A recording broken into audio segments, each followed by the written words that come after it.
Hello everyone. पिछली video में हमने अध्याय 3 समाप्त कर लिया था कक्षा 8वीं का। आज हम कक्षा 8वीं का चौथा अध्याय स्टार्ट करने जा रहे हैं, जिसका नाम है राष्ट्रीय एकीकरण। क्या नाम है? राष्ट्रीय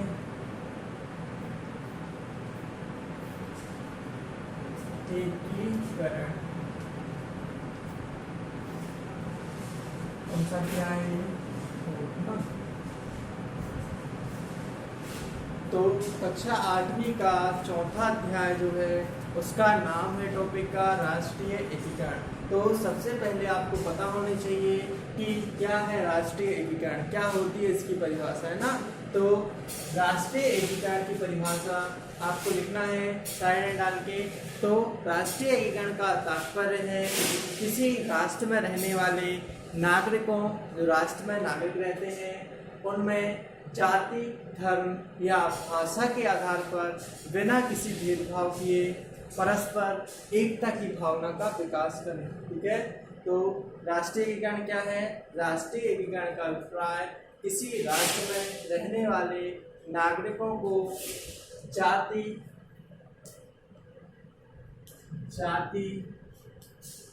धर्म, क्षेत्र और भाषा। ठीक है। तो राष्ट्रीय एकीकरण का मतलब राष्ट्र की एकता कैसे बनाए रखते हैं ना, वह राष्ट्र की एकता को बनाए रखना राष्ट्रीय एकीकरण कहलाता है।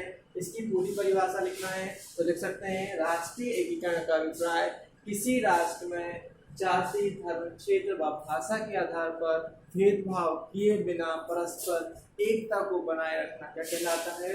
राष्ट्रीय एकीकरण। बन जाएगी परिभाषा। एक बार बता दे रहे हैं, राष्ट्रीय एकीकरण का अभिप्राय किसी राष्ट्र की, ठीक है, किसी राष्ट्र की जाति, धर्म, क्षेत्र और भाषा में भेदभाव किए बिना परस्पर एकता को बनाए रखना क्या कहलाता है? राष्ट्रीय एकीकरण कहलाता है। बन जाएगा। अब आगे देखते हैं, राष्ट्रीय एकीकरण में कुछ सहायक तत्व हैं और कुछ बाधक तत्व हैं ना। तो राष्ट्रीय एकीकरण में कुछ है सहायक तत्व, मतलब जो राष्ट्रीय एकीकरण में सहानुभूति, मतलब अपनी सहायता देते हैं, राष्ट्र की एकता को बढ़ाने में वो सहायक होते हैं। और कुछ है बाधक तत्व। ध्यान से समझना। तो राष्ट्रीय एकीकरण की परिभाषा हमने बता दी क्या है राष्ट्रीय एकीकरण। अब राष्ट्रीय एकीकरण को दो पार्टों में डिवाइड करके अपन समझ सकते हैं।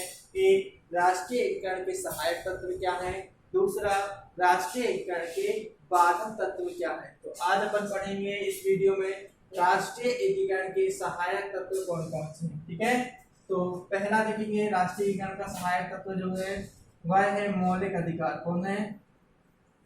मौलिक अधिकार। अब आपको मौलिक अधिकार के बारे में पढ़ना है। ठीक है। क्या है मौलिक अधिकार?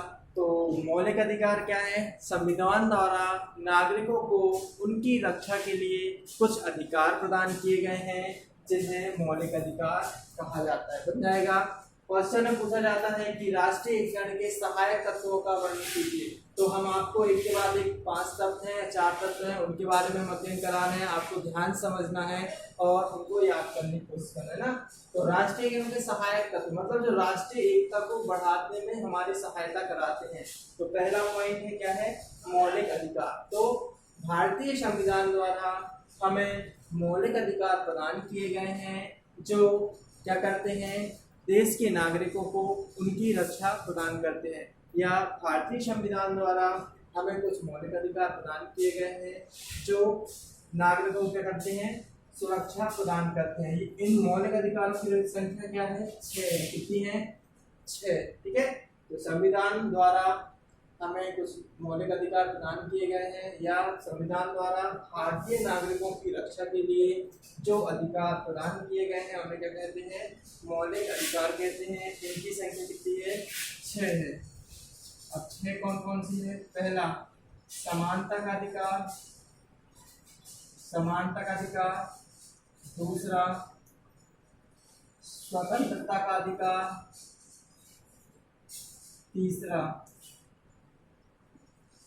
धार्मिक स्वतंत्रता का अधिकार, धार्मिक स्वतंत्रता का अधिकार। चौथा, शोषण के विरुद्ध अधिकार।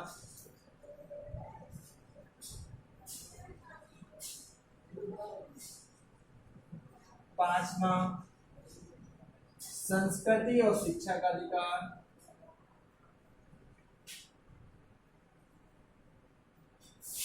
छठवां, संवैधानिक उपचारों का अधिकार।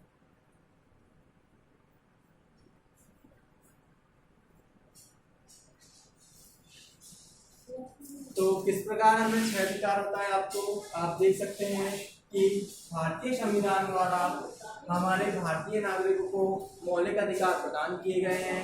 ये अधिकार भारतीय नागरिकों की उनकी रक्षा प्रदान करते हैं। भारत में मौलिक अधिकारों की संख्या कितनी है? 6 है। पहला समानता का अधिकार, दूसरा स्वतंत्रता का अधिकार, धार्मिक स्वतंत्रता का अधिकार, शोषण के विरुद्ध अधिकार, संस्कृति शिक्षा का अधिकार और संवैधानिक उपचारों का अधिकार। ये आपको किसमें करना है? मौलिक अधिकार। ठीक है, ये सहायक तत्व का पहला पॉइंट है। इसके बाद दूसरा पॉइंट, मौलिक अधिकार समझ में आ गया। क्या है मौलिक अधिकार? ठीक है, संविधान द्वारा भारतीय नागरिकों को उनकी रक्षा के लिए ठीक है कुछ अधिकार प्रदान किए गए हैं जिन्हें मौलिक अधिकार कहते हैं। ये कितने हैं? 6 और 6 का वर्णन कर देंगे। तो ये टॉपिक हो गया ना। कभी कभी क्वेश्चन सिर्फ मौलिक अधिकार से पूछ लिया जाता है कि मौलिक अधिकार कितने प्रकार के होते हैं, वर्णन कीजिए। तो आप 6 प्रकार लिख देंगे। दूसरा है मौलिक कर्तव्य।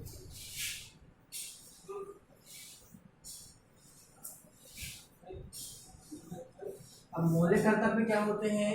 संविधान द्वारा नागरिकों को भारतीय नागरिकों को कुछ निर्देश दिए जाते हैं ना, जिनका पालन नागरिकों को करना पड़ता है। क्या कहलाते हैं? मौलिक कर्तव्य। ठीक है, तो संविधान द्वारा नागरिकों को दिए गए निर्देश या संकेतों को क्या कहते हैं? मौलिक अधिकार। समझाएगा?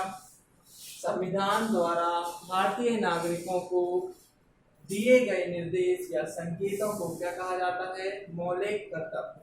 भारतीय संविधान के अनुच्छेद 51 का ठीक है, भारतीय संविधान के अनुच्छेद 51 का में मौलिक कर्तव्यों का वर्णन किया गया है। ठीक है, जिसमें 11 प्रकार के मौलिक कर्तव्य बताए गए हैं। तो आप इसकी परिभाषा छोटी सी लिख लेंगे कि मौलिक कर्तव्य क्या है। तो संविधान द्वारा भारतीय नागरिकों को कुछ दिशा निर्देश दिए जाते हैं या संकेत दिए जाते हैं जिन्हें मौलिक कर्तव्य कहा जाता है।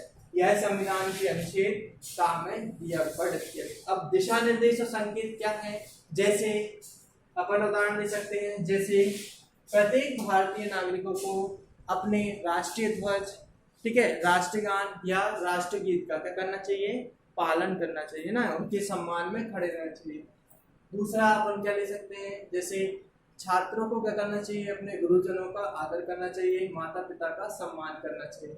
ये सारे निर्देश किसमें दिए अपन को? मौलिक कर्तव्य। मतलब मौलिक कर्तव्य वो हैं जो भारतीय नागरिकों को पालन करने का निर्देश देते या संकेत देते। तीसरा, पंथ निरपेक्ष।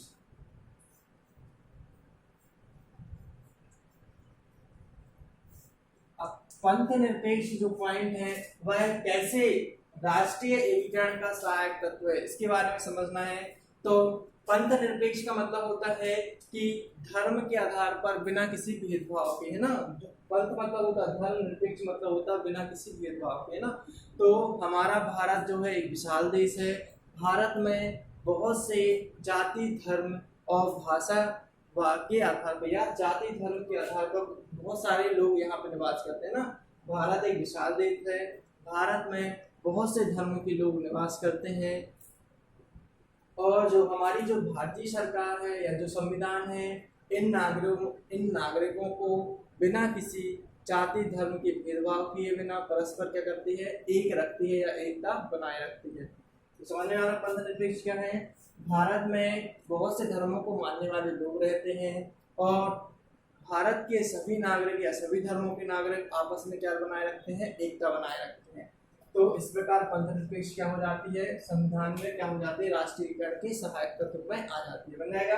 पंथनिरपेक्ष मतलब होता है कि धर्मों को बिना किसी भेदभाव के एक करके रखना, है ना। तो हमारे भारत एक बहुत बड़ा देश है, भारत में कई धर्मों की लोग रहते हैं और ये सभी लोग आपस में एकता बनाए रखते हैं, ठीक है, जो हमारे राष्ट्रीय गण क्या करते हैं, बढ़ाते हैं या राष्ट्रीय एकरण के लिए सहायक होते हैं। चौथा पॉइंट हो गया राष्ट्रीय चिन्ह। राष्ट्रीय समान प्रतीक चिन्ह लिखा है ना, समान प्रतीक चिन्ह। चौथा पॉइंट है समान प्रतीक चिन्ह। क्या है समान प्रतीक चिन्ह और ये कैसे राष्ट्रीय एकरण को बढ़ाने में सहायता प्रदान करता है ना। तो समान प्रतीक चिन्ह मतलब हमारा देश एक बड़ा है, आपको पता है, विशाल देश है और हमारे देश को जानने के लिए क्या है, अपना जो देश है विशाल है, यह क्षेत्रफल की दृष्टि से 7वां स्थान रखता है विश्व में और जनसंख्या की दृष्टि से कौन सा है, चीन के बाद दूसरा स्थान रखता है, बन जाएगा। तो हमारा यह देश जो है एक विशाल देश है, जनसंख्या की दृष्टि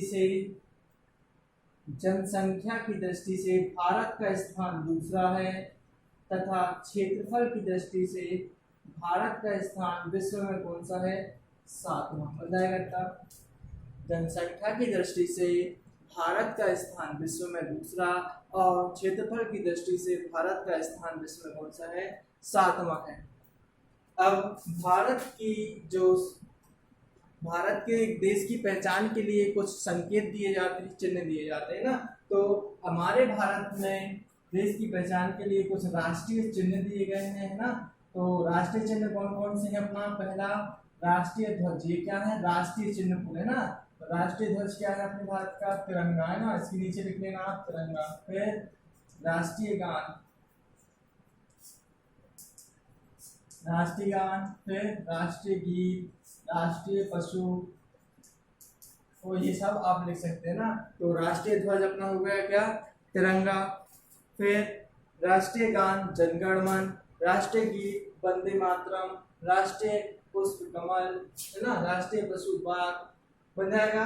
तो ये हमारे क्या करते हैं, देश की पहचान कराते हैं और ये चारों जो पॉइंट हैं ये राष्ट्रीय एकरण के सहायक तत्व हैं।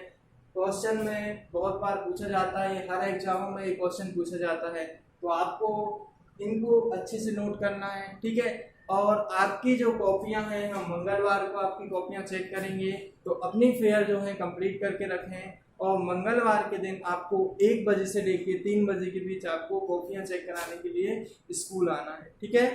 तो आप अपनी कॉपियां कंप्लीट कर लेंगे, जैसे हम समझा रहे हैं आप वैसे ही नोट्स बनाएंगे। क्वेश्चन तो चाहें तो आप पीछे बुक में देख सकते हैं और यदि क्वेश्चन नहीं मिल रहे हैं तो आप खुद क्वेश्चन बना सकते हैं। जैसे राष्ट्रीय एकीकरण के सहायक तत्व क्या है, वर्णन कीजिए। राष्ट्रीय एकीकरण क्या है, साइड हैंड डाल के आप परिभाषा लिख सकते हैं। राष्ट्रीय एकीकरण के सहायक तत्वों का वर्णन कीजिए, तो पूरे वर्णन कर लेना।